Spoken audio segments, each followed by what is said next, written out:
কমে গেছে। কারণ হলো যে বিউবিটিতে চতুর্থবারের মতো অনুষ্ঠিত হতে যাচ্ছে আইসিপিসি এশিয়া ঢাকা রিজিওনাল কন্টেস্ট, যেখানে দেশের ৩১৩ দল ও ৯৩৯ তরুণ প্রোগ্রামার অংশগ্রহণ করছেন। এই প্রতিযোগিতা তাদের জন্য এক স্বপ্ন পূরণের সুযোগ, যা আন্তর্জাতিক মঞ্চে বাংলাদেশের প্রতিনিধিত্বের পথ খুলে দেবে।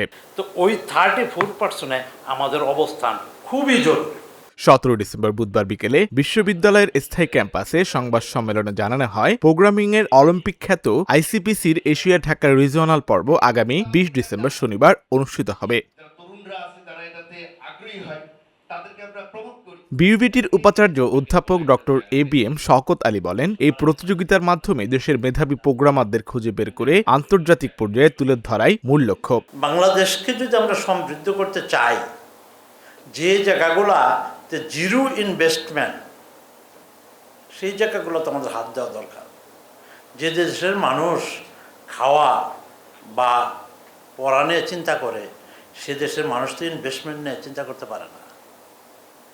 এই জন্য জিরো ইনভেস্টমেন্টে যে জায়গায় ইকোনমি খুবই গ্রো হতে পারে, গ্রোথটা খুব পাওয়ারফুল হতে পারে, সেটা হচ্ছে এইসব এরিয়া। তা আমার মনে হয় আজকে আমি আর বেশি না বলি, যে তালে ইন্ডিয়া চলছে আমরাও প্যারালালে চলছে। প্রফেসর ইউনূসের একটি কথা উদ্ধৃতি দেই যে অনেক আগে বলেছিলেন উনি, এক সময় বাংলাদেশের মিডিয়াতে একটা রিমোট ছিল যে ইন্ডিয়া থেকে কচ্ছপের ডিম আসে, আমাদের এই ডিম খাওয়ায়। প্রফেসর ইউনূস বলেছিলেন যে এইটা নিয়ে চিল্লায় লাভ নাই, যতক্ষণ পর্যন্ত আপনারা ইন হাউস ডিম প্রডিউস না করতে পারবেন ততদিন কচ্ছপের ডিমে খাইতে হবে এবং আসবে। তা আমার কথা হলো, আমরা হেলথি কম্পিটিশনে যাই, ওরা যে জায়গায় যাচ্ছে আমরা ওইভাবে যাব। 34% আমার শেয়ার যেন 1 বা 2%।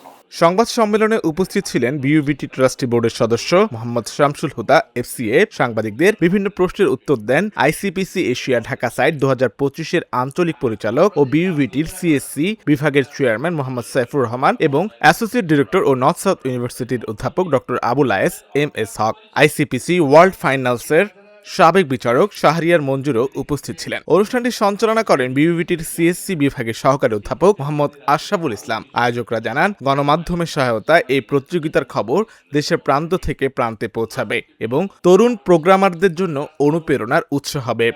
মিডিয়া যারা আছেন এখানে, আপনাদের কাছে আমাদের একটা অনুরোধ থাকবে, এই ইভেন্টটাকে প্রচার করুন, তাহলে দেখবেন আপনারা জাতিকে সার্ভ করছেন।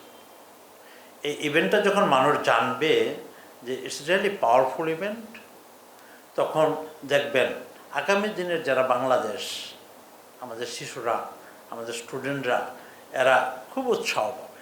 আশিক আরেফিন, ঢাকা জার্নাল। বিশ্ববিদ্যালয়ে না এসেও খুব উঁচু মানের একটা প্রোগ্রামার হয়।